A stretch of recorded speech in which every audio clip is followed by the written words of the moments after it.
Hello students, कैसे हैं आप लोग। आई होप आप लोगों की पढ़ाई बहुत अच्छी चल रही होगी। देखिए, आज का जो हमारा टॉपिक है वो है छत्तीसगढ़ी व्यंजनों का विवरण। तो चलिए आइए शुरू करते हैं। देखिए, लिखा है छत्तीसगढ़ी के व्यंजन मन ल आगू म चार्ट में दिखाए जा चुके हैं, जेमा स्थान और प्रयत्न के आधार ले ओकर वर्गीकरण करे गे हवय। यहाँ व्यंजन मन के विवेचन प्रस्तुत करे जात है। जैसे पहला है स्पर्श व्यंजन। जैसे देखिए, पहला है स्पर्श व्यंजन। स्पर्श व्यंजन कौन से व्यंजन होते हैं बताइए। देखिए, स्पर्श व्यंजन में आता है क, और क वर्ण में जितने भी शब्द आते हैं, जैसे कि मान लीजिए क, ख, ग, घ, ये सब क्या होते हैं, स्पर्श व्यंजन होते हैं। बेसिकली वह व्यंजन स्पर्श व्यंजन होते हैं जिसका जो उच्चारण होता है, वो उच्चारण करते समय जो जीभ है वो मुख के किसी भाग को स्पर्श करती है और क्या करती है, हवा को रोक देती है। यहाँ आइए देखिए डेफिनेशन में क्या लिखा हुआ है। लिखा है, एहर कोमल तालव्य अल्प प्राण अघोष स्पर्श व्यंजन आए। एकर उच्चारण में जीभ के पाछू भाग ल कोमल तालु डाहर उठ के छूते। ए हर शब्द के आदि मध्य और अंत तीनों स्थिति में प्रयोग में आथे। जैसन पहला हो जाएगा शब्द के प्रारंभ में, फिर है शब्द के मध्य में। तो देखिए, कल शांति, कल मतलब शांति, कुरबुरा तथा औ कचार पटक। तो यहाँ पर आप लोग देख रहे हैं क जो है क्या है, वो सबसे प्रारंभ में लगा है, ठीक है। और मध्य में सकेल, सकेल में मध्य में क है। सकेल मतलब क्या होता है, इकट्ठा। ढकना में ढक्कन, ठीक है। इसमें भी क्या है, क मध्य भाग में है। फिर देखिए शब्द के अंत में, शब्द के अंत में देखिए सक, सक मतलब सामर्थ्य, बोलते हैं ना सकना, उसी तरीके से। छक मतलब संतुष्ट, ठीक है। फिर आगे देखिए ख, ख हो जाएगा एहर कोमल तालव्य महाप्राण अघोष स्पर्श व्यंजन आए। देखिए, एक बात आपको बता दूं कि जो महाप्राण व्यंजन होते हैं, कौन से व्यंजन महाप्राण व्यंजन होते हैं, जिसके कि उच्चारण में जो मुख गुहा है उससे क्या होता है, अधिक वायु निकलती है, ठीक है। यानी कि उच्चारण में अधिक प्रयास करना पड़ता है। तो याद रखिए, जैसे मान लीजिए क वर्ण, क वर्ण में 5 शब्द है, ठीक है। जैसे कि 5 अक्षर है, 5 अक्षर है, कौन कौन से, क, ख, ग, घ, अंग, ठीक है। तो ये जो दूसरा और चौथा है ये है महाप्राण। दूसरा और चौथा को क्या बोलते हैं, महाप्राण बोलते हैं। और पहला, तीसरा और पांचवा ये कौन से हो जाएंगे, ये हो जाएंगे अल्प प्राण, ठीक है, याद रखिएगा। देखिए, जो अघोष ध्वनि होती है ना, अघोष ध्वनि वह ध्वनि होती है जिसमें कि जिसका जब हम उच्चारण करते हैं तो बेसिकली स्वर तंत्र में अधिक कंपन नहीं होता है, तो वो अघोष ध्वनियाँ होती है। और एक होती है घोष ध्वनियाँ। घोष ध्वनि में क्या होता है कि स्वर तंत्र में अधिक कंपन होता है।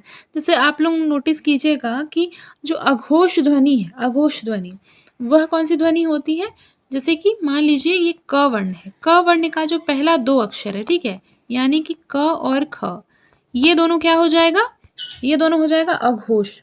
और फिर ग और घ, ये जो बाद का वर्ण है ये क्या हो जाएगा, घोष ध्वनि।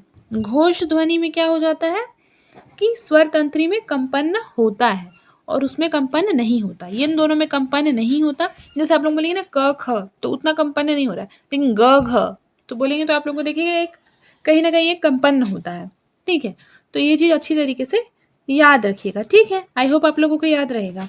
तो जो ख हो जाएगा, ख क्या हो जाएगा, अघोष ध्वनि हो जाएगा, यानी कि कंपन नहीं, कंपन नहीं। तो यही चीज यहाँ पर लिखा है कि जो ख होता है ये हर कोमल तालव्य महाप्राण अघोष और स्पर्श व्यंजन आए। फिर देखिए लिखा, एकर उच्चारण में जीभ के पीछू के भाग ह कोमल तालु डाहर उठ के छूते।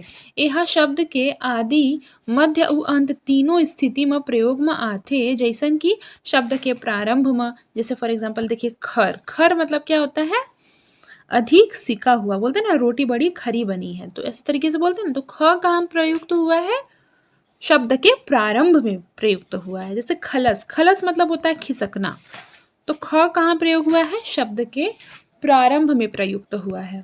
फिर देखिए शब्द के मध्य में, जैसे अखर, अखर मतलब अखरना, अखरना, ठीक है। तो ख कहाँ पर है, शब्द के मध्य में है। ओखी, ओखी मतलब होता है बहाना, ठीक है। पखना मतलब पत्थर।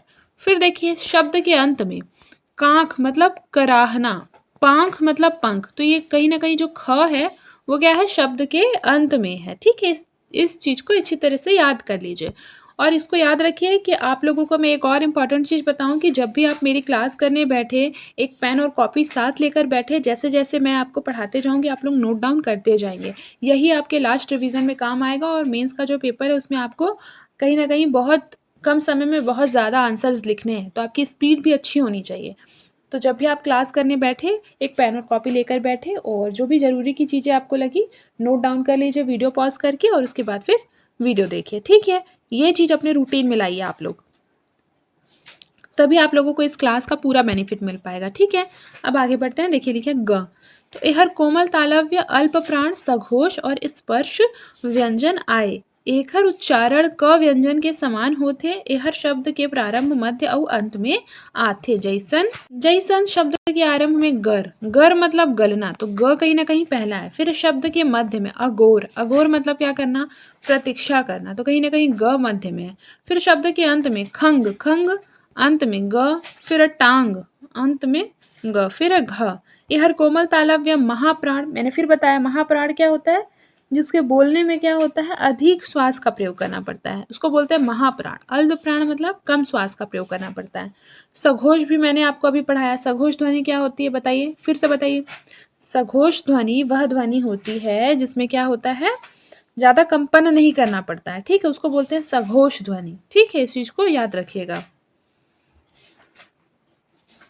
फिर देखिए लिखा है शब्द के आरंभ में घ का प्रयोग, तो यानी घर, घर मतलब क्या होता है, घर। ठीक है, तो घ प्रारंभ में है। शब्द के मध्य में चघा, चघा मतलब क्या होता है, चढ़ाना।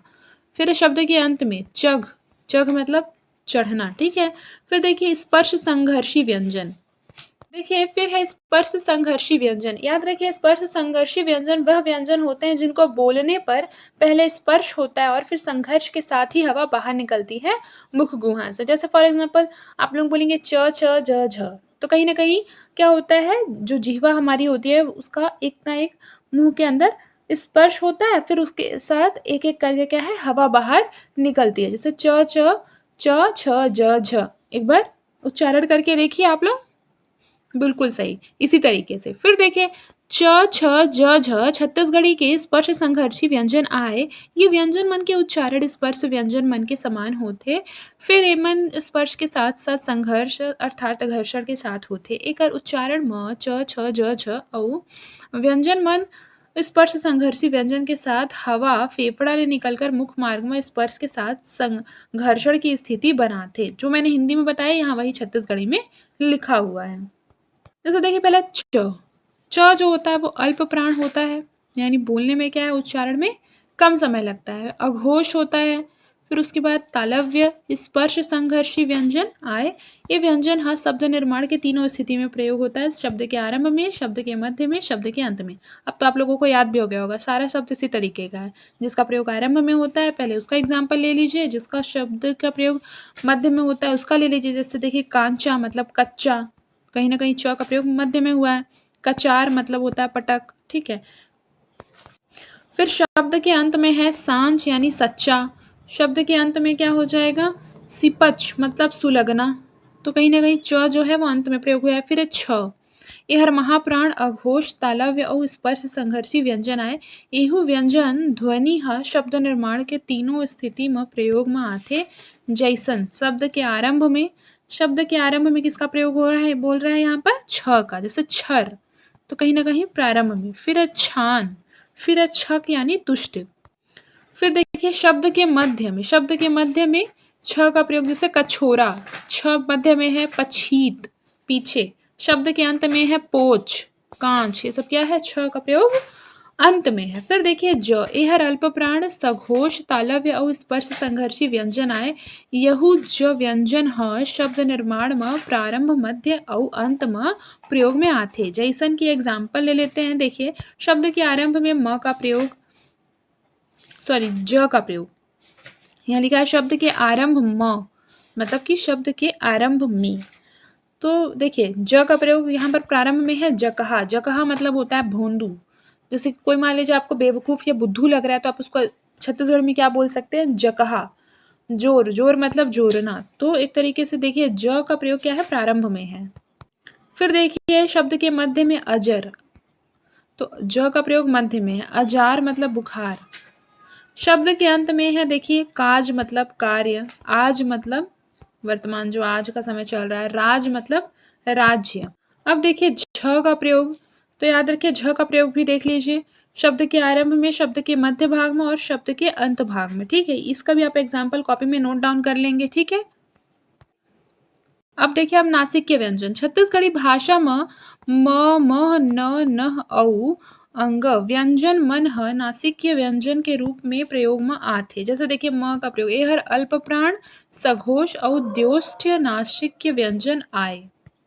देखिए शब्द के प्रारंभ में मैं म का प्रयोग देखिए महक, तो कहीं ना कहीं म जो है वो शब्द के प्रारंभ में, मन, माछी, ये सब में क्या है, म प्रारंभ में है।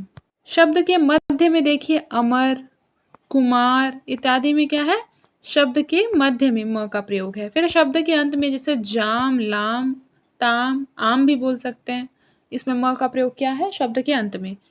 फिर उसके बाद देखिए म, यानी कि ये महाप्राण, सघोष, द्योष्ट आदि नासिक के व्यंजन आए। ये हर शब्द निर्माण में केवल मध्य और अंत में प्रयोग होते। जैसे कि फॉर एग्जाम्पल देखिए ये जो म है ये क्या होता है, या तो ये मध्य में होगा या अंत में होगा, ये प्रारंभ में नहीं होगा। देखिए शब्द के मध्य में जैसे ब्राह्मण, खमहार, खमहार मतलब होता है लकड़ी। ठीक है, खंभा। फिर उसके बाद देखिए शब्द के अंत में अम्ह मतलब उमड़ना। न का प्रयोग देखिए यह महाप्राण, सघोष, वर्त्य और नासिक के व्यंजन आए। देखिए जो वर्त्य व्यंजन होता है वो कौन से व्यंजन होते हैं, क्या आपको इसके बारे में पता है? देखिए जिन व्यंजनों को उच्चारित करने के लिए जीभ को ऊपर से वर्त्य कटक से छुआ जाता है। वर्त्य कटक मतलब क्या होता है पता है, दांतों के बीच में जो गड्ढे होते हैं ना जबड़ों के सामने, तो उसे क्या बोलते हैं, उसे वर्त्य कटक बोलते हैं। तो जहाँ जिस व्यंजन के उच्चारण में वर्त्य कटक जो होता है वो टच होता है उसको क्या बोलते हैं, वर्त्य व्यंजन बोलते हैं। जैसे न, तो न आप बोलेंगे ना तो कहीं ना कहीं आप इस चीज को महसूस करेंगे कि आपके मुख में दांतों के बीच में भी जो गैप है, ठीक है, कहीं ना कहीं उससे भी क्या हो रही है, वायु प्रवाहित हो रही है। ठीक है, अब देखिए आगे बढ़ते हैं। फिर वही है, शब्द के आरंभ में म, शब्द के मध्य में म, शब्द के अंत में म। ठीक है, ये म नहीं होगा, सॉरी, शब्द के आरंभ म, ये आरंभ में मतलब आरंभ में, शब्द के आरंभ में कौन सा है, अगर हिंदी में इसको पढ़े तो देखिए शब्द में, शब्द के आरंभ में यहाँ न है और यहाँ मध्य में न है और यहाँ अंत में न है। इस तरीके से इसका आप एग्जाम्पल लिख लेंगे कॉपी में। मैंने आपको पिछले मतलब पिछले वाले जो जितना भी मैंने आपको टॉपिक पढ़ाए हैं उन सब में मैंने इसको अच्छी तरह से समझाया भी है। अगर आप लोगों ने नहीं देखा होगा छत्तीसगढ़ी भाषा के पिछले सारी क्लासेस को तो वो आप लोग प्लेलिस्ट में जाकर देख सकते हैं, मैंने अलग से उसका एक प्लेलिस्ट बना दिया है। अब देखिए लिखा है न, तो यह महाप्राण, सघोष, वर्त्य व्यंजन आए। ये व्यंजन ध्वनि ह शब्द निर्माण में मध्य और अंत में प्रयोग में आते। जैसे शब्द के मध्य में देखिए उन्हा, उन्हा मतलब क्या होता है, वस्त्र। यहाँ जो नह का यूज है वो क्या है, मध्य में है। ठीक है, शब्द के अंत में उन्ह, उन्ह मतलब वे, नान मतलब छोटा। देखिए अब हमारा जो अगला टॉपिक है वो है पार्श्विक व्यंजन। तो याद रखिए पार्श्विक व्यंजन वह व्यंजन होते हैं जिनके उच्चारण में जीभ तालु को छूती है लेकिन हवा, हवा जो होती है वो मुख के दोनों तरफ से निकल जाती है। जैसे फॉर एग्जांपल बताएं तो हिंदी में जो ल है, ल वह क्या है, पार्श्विक व्यंजन है हिंदी में। ठीक है, जैसे फॉर एग्जांपल के लिए आप लोग अगर ल का उच्चारण करें ल, तो कहीं ना कहीं देखेंगे कि मुख की जो हवा है वो दोनों तरफ से निकलती है। लेकिन छत्तीसगढ़ी में जो पार्श्विक व्यंजन है वो ल और लह दोनों है। तो देखिए छत्तीसगढ़ी भाषा में ल और लह पार्श्विक व्यंजन आए। पार्श्विक व्यंजन के उच्चारण में हवा श्वास नली ले होके जीभ के किनारी ल छुअत निकलते, तब पार्श्विक व्यंजन के उच्चारण होते। जैसे मैंने अभी आपको हिंदी में बताया। ठीक है, जैसन एग्जाम्पल के लिए देखिए ल, यहर अल्प प्राण, सघोष, वर्त्य और पार्श्विक व्यंजन ध्वनि आए। यहर शब्दों के तीन स्थिति में प्रयोग में आते। जैसे शब्द के प्रारंभ में लाम, तो ला का प्रयोग किसमें हुआ है, प्रारंभ में। लकर, लौहा, और इसका मतलब भी देख लीजिए, लाम का मतलब लंबा, लकर का मतलब जल्दी, लौहा का मतलब शीघ्रता। फिर है शब्द के मध्य में काली, काली मतलब कल, पलो, पलो मतलब खाद डालना। फिर देखिए पलो का दूसरा अर्थ भी है, क्या है पलो का दूसरा अर्थ? खेती में सिंचाई। फिर है देखिए शब्द के अंत में जैसे काल, काल तो ल का प्रयोग अंत में हुआ है, काल मतलब होती है मृत्यु, चाल मतलब चलाना। फिर देखिए लह, ए हर महाप्राण सघोष वर्त से पार्श्विक व्यंजन आए, ए व्यंजन ध्वनि ह शब्द के मध्य में प्रयोग में आथे, जैसन चूल्हा, चूल्हा, दुल्हा, दुल्हा। ठीक है, इस तरीके से। देखिए लुंठित व्यंजन को इंग्लिश में बोलते हैं ट्रिल कॉन्सोनेंट। ठीक है, देखिए वह व्यंजन लुंठित व्यंजन कहलाता है जिसके उच्चारण में जीभ क्या होता है कि किसी भी उच्चारण स्थान पर कंपन के साथ आघात करती है। जैसे जीभ मान लीजिए उच्चारण कर रही है और कंपन के साथ क्या करती है? एक दूसरे में ही लुढ़कती है जीभ। जैसे फॉर एग्जाम्पल के लिए र जो होता है ना, वो क्या होता है? लुंठित व्यंजन। आप र का उच्चारण करेंगे तो देखिएगा एक जीभ में क्या होता है? र बोलते वक्त जो जीभ है वो लुढ़कती है मुख के अंदर। ठीक है, जैसे देखिए परिभाषा क्या लिखी है?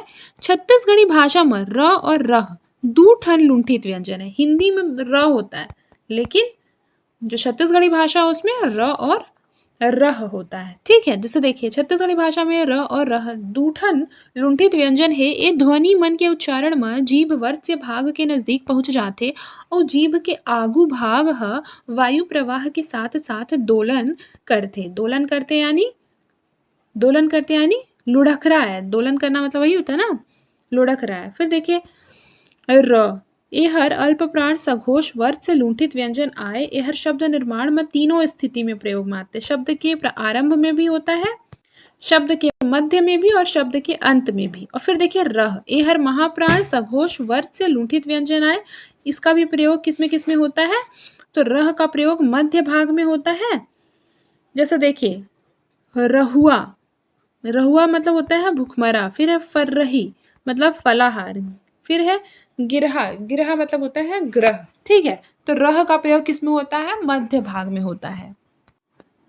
देखिए फिर क्या लिखा है? उक्षिप्त व्यंजन किसे कहते हैं? तो याद रखिए, ये हिंदी में मैं बता देती हूँ। उक्षिप्त व्यंजन वह व्यंजन होते हैं ना जिसका कि उच्चारण जब हम करते हैं तो जीभ क्या होता है? अचानक मुख के किसी हिस्से से टकराकर और झटके से क्या हो जाती है? फेंकी जाती है। फॉर एग्जाम्पल के लिए यदि देखें तो जो जैसे मान लीजिए ड और ये ढ है। ठीक है, यहाँ पर ये जो ड है इसमें नुक्ता लगा देते हैं तो ये ड बन जाता है। ठीक है, आप लोगों ने ये पढ़ा होगा। ठीक है, देखिए कि इसमें भी नुक्ता लगा हुआ है, तो ये क्या है? उक्षिप्त व्यंजन है। एकर उच्चारण में जीभ के आगू भाग ऊपर उठ के पाछू डाहर मुड़ जाते और फिर नीचे आ जाते। मतलब इसमें क्या होता है इसका उच्चारण करने के लिए? जैसे लड़ाई, आप लड़ाई बोलते हैं तो उसमें क्या होता है उच्चारण लड़ाई करते वक्त? कि मुंह के किसी हिस्से से जो हवा होती है वो दूसरे से और टकरा कर फिर झटके से फेंकी जाती है। एक चीज यहाँ पर नोट डाउन कर लीजिए, उक्षिप्त व्यंजन का जो दूसरा नाम है उसको बोलते हैं द्विस्पृष्ट व्यंजन। एक और नाम है जिसको बोलते हैं ताड़न जात व्यंजन। क्या बोलते हैं? ताड़न जात व्यंजन। क्या कहते हैं? ताड़न जात व्यंजन। अभी के अभी नोट डाउन कीजिए, नहीं तो बाद में आप भूल जाएंगे, फिर एग्जाम में आ जाएगा और फिर आपके 2 मार्क्स चले जाएंगे। और ये कॉम्पिटेटिव एग्जाम तो एक एक मार्क्स का क्या पॉइंट पॉइंट में मार्क्स का खेल है। ठीक है, जैसे देखिए यहाँ लिखा ना ड, ये हर अल्प प्राण सघोष मूर्धन्य उक्षिप्त व्यंजन आए जे हर शब्द निर्माण में मध्य व अंत में प्रयोग होते। मध्य भाग में ड का प्रयोग देखिए गाढ़ा, गाढ़ा मतलब क्या होता है? बड़ी गाड़ी। काड़ी, काड़ी मतलब होता है सींग। गड़ा मतलब ढेला। फिर शब्द के अंत में जैसे लिखा है ना गाड़, गाड़ मतलब होता है गड़ाना। फिर है काड़, काड़ मतलब होता है बल्ली।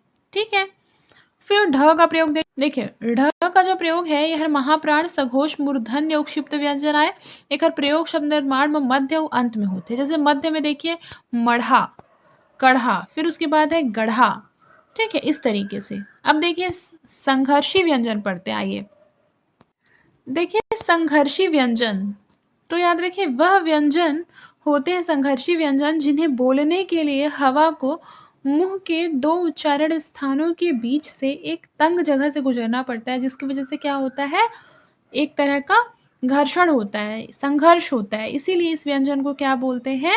संघर्षी व्यंजन। देखिए संघर्षी व्यंजन के उदाहरण में होता है फ, ख, और मान लीजिए ये तीनों श, जैसे श, श, स, ह, ये सब क्या हो जाता है? संघर्षी व्यंजन हो जाता है। नुक्ता वाले जो भी शब्द होते हैं ना, जैसे नुक्ता वाले अक्षर देख लीजिए, मान लीजिए कि ज, तो ज जो हो गया ना, ज नहीं, ज, ये वाला जो ज होगा, जेड वाला, ठीक है, ये क्या हो जाएगा? संघर्षी व्यंजन हो जाएगा। अब आइए इसका डेफिनेशन पढ़ लेते हैं। देखिए लिखा है, छत्तीसगढ़ी भाषा में स और ह संघर्षी व्यंजन हवे।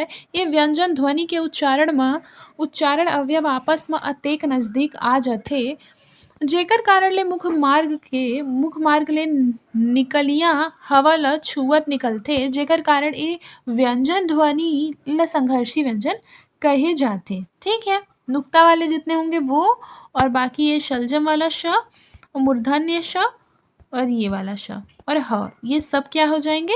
संघर्षी व्यंजन, क्योंकि इनके उच्चारण में क्या होता है? संघर्ष करना पड़ता है। जैसे देखिए स का प्रयोग कहाँ कहाँ होता है? तो देखिए स का प्रयोग प्रारंभ में होता है, जैसे मान लीजिए सत, सार, सोर, ठीक है। फिर मध्य में देखिए पसर, पसर मतलब होता है हथेली भर के। उसल, स क्या है? मध्य में है। फिर देखिए अंत में आस, आस मतलब आशा। फिर उसके बाद है खांस, खांस मतलब खांसना। ठेंस मतलब पीटना। फिर देखिए ह का प्रयोग देखिए शब्द के प्रारंभ में हंकर, हमर, हाल। मध्य में देखिए महीना, पाहरी, सहर। अंत में देखिए कह, रह, कह मतलब कहना और रह मतलब रहना। फिर देखिए अर्धस्वर छत्तीसगढ़ी भाषा व औ य अर्धस्वर हवय। ठीक है, याद रखिए अर्धस्वर कौन कौन सी होते हैं? व और य। जैसे देखिए यह अल्प प्राण सघोष ओष्ठ्य, ओष्ठ्य ध्वनि मतलब, बताइए ओष्ठ्य ध्वनि मतलब क्या होता है? देखिए सबसे पहले ये जानिए कि अर्धस्वर होता क्या है। बताइए अर्धस्वर क्या होता है? देखिए अर्धस्वर वह स्वर होता है जिसके उच्चारण में उच्चारण अवयव में पूर्ण स्पर्श नहीं होता और श्वास वायु क्या होती है? अनवरोधित रहती है, उसे अर्धस्वर कहते हैं। इन्हें आधे स्वर और आधे व्यंजन का मिश्रण भी कहा जाता है। जैसे य और व जो है ना, वो अर्धस्वर है। इनके उच्चारण में जो जीभ होती है उसका विशेष रूप से उपयोग नहीं होता है। ठीक है, मतलब बहुत ज़्यादा मात्रा में नहीं होता है। इसका उच्चारण जीभ, तालु और दांत, होठों के परस्पर सटाने से होता है। जैसे देखिए व आप बोलेंगे तो कहीं ना कहीं स्पर्श हो रहा है आपके मुख्य दोनों भागों का। य भी बोलेंगे तो भी आप लोगों के जीवा का स्पर्श होगा मुख्य भागों से। फिर देखिए एक चीज नोटिस कीजिए यहाँ पर, और देखिए यहाँ लिखा था ना ओष्ठ्य, तो ओष्ठ्य बेसिकली ओष्ठ्य ध्वनि वह ध्वनि होती है ना जिसका जो उच्चारण होता है वो दोनों होठों के मिलने से होता है। जैसे कि इसमें आप लोग ये चीज नोटिस कीजिएगा कि व व आप लोग बोल रहे हैं तो कहीं ना कहीं दोनों लिप्स क्या हो रहे हैं? आपस में टच हो रहे हैं। बोल के देखिए व, तो हो रहा है कहीं ना कहीं। और बाकी एक क्वेश्चन ये भी आता है कि ओष्ठ्य व्यंजन किसे कहते हैं? तो ओष्ठ्य व्यंजन भी वह व्यंजन होते हैं जिनका कि उच्चारण दोनों होठों के मिलने से होता है, जैसे प, फ, ब, भ, म इत्यादि। ठीक है, बिल्कुल इस तरीके से। यहाँ पे वही चीज लिखा है, जैसे देखिए इसमें लिखा है ना कि एखर उच्चारण में दोनों होठ पास पास आ जाते, मध्य भाग ह कुछ कुछ खुले रहते और जीभ के बीच के भाग ह नरम तालु डाहर ऊपर उठते, तब अर्धस्वर ध्वनि व के उच्चारण होते। जैसे देखिए शब्द के प्रारंभ में, शब्द के मध्य में और शब्द के अंत में। ठीक है, व का कहाँ कहाँ यूज है? अब देखिए य का भी सेम है। देखिए य का यूज जब शब्द के आरंभ में हो और शब्द के मध्य में हो और शब्द के अंत में हो, तो इसका भी एग्जाम्पल आप लोग लिख लेंगे। अब हम लोग पढ़ेंगे व्यंजन। देखिए व्यंजन द्वित्व क्या, कौन सा व्यंजन होता है? वह व्यंजन जिसमें कि एक ही व्यंजन ध्वनि जो होती है उसका प्रयोग 2 बार होता है, यानी एक के बाद एक लगातार आती है। जैसे आप लोग लिखते होंगे ना रस्सी, तो ये 2 व्यंजन क्या हो गए? एक साथ आ गए, तो ये व्यंजन द्वित्व है। ठीक है, जैसे और एग्जाम्पल आप लिख सकते हैं दिल्ली, दिल्ली का भी वही है। ठीक है, तो इसे बोलते हैं व्यंजन द्वित्व। देखिए ये सारे जो एग्जाम्पल है उसमें भी क्या दिया हुआ है? बिल्कुल ऐसा ही दिया हुआ है। जैसे देखिए कच्चा, पट, ये सब में क्या है? जैसे चक्का, इस तरीके से। ठीक है, तो ये भी आप नोट डाउन कर लेंगे। बहुत सारे हैं देखिए, आप लोग पहले ना ये वाला हेडिंग डालेंगे, जैसे दद लिखा है न, प, ब, इस तरीके से, और फिर बाकी सारी चीज़ें लिखेंगे, ठीक है? जैसे हब, हब मतलब क्या होता है? खाने की आवाज़। खब, खब मतलब चुभने की आवाज़, ठीक है? ये बहुत सारे एग्ज़ाम्पल आपको मिल गए, सारे को आप लोग नोट डाउन कर लेंगे, ठीक है? देखिए, छत्तीसगढ़ी भाषा में व्यंजन द्वित्व ले शब्द मन के अर्थ में घला अंतर आ जाथे। जैसन पता, पता, ठीक है? पत्ता, ताश का पत्ता। फिर है पका मतलब पकाना, पक्का मतलब पक्का, ठीक है? फिर है छक्का, छकाना। फिर है छक्का, छक्का मतलब ताश का 6 बूंदियों वाला पत्ता। करा, करा मतलब ओला। कर्रा मतलब भूरी आंखों वाला, ठीक है? खरा मतलब ज़्यादा सीखना, और खर्रा, खर्रा मतलब होता है चिट्ठी। अब देखिए, नेक्स्ट क्लासेस में हम लोग ये वाला जो चैप्टर है वो कंप्लीट करेंगे, जिसमें कि आपका कौन सा टॉपिक होगा? छत्तीसगढ़ी अक्षर के शुद्ध रूप, ठीक है? जैसे इसमें दिया है भाषा, तो ये तो हिंदी में बोलते हैं भाषा, लेकिन आप लोगों को पता होगा छत्तीसगढ़ी में ये वाला श और ये श, ये दोनों मूर्धन्य श, और ये शलजम वाला श क्या होता है? यूज़ नहीं होता है, बल्कि ओनली छत्तीसगढ़ी में ये श यूज़ होता है, ठीक है? तो ये सब हम देखेंगे, शुद्ध और अशुद्ध रूप, ये अगली क्लासेस में देखेंगे। तो आज के लिए बस इतना ही, मिलते हैं नेक्स्ट क्लास में, तब तक के लिए अपना ख्याल रखें और मन लगाकर पढ़ाई करते रहें।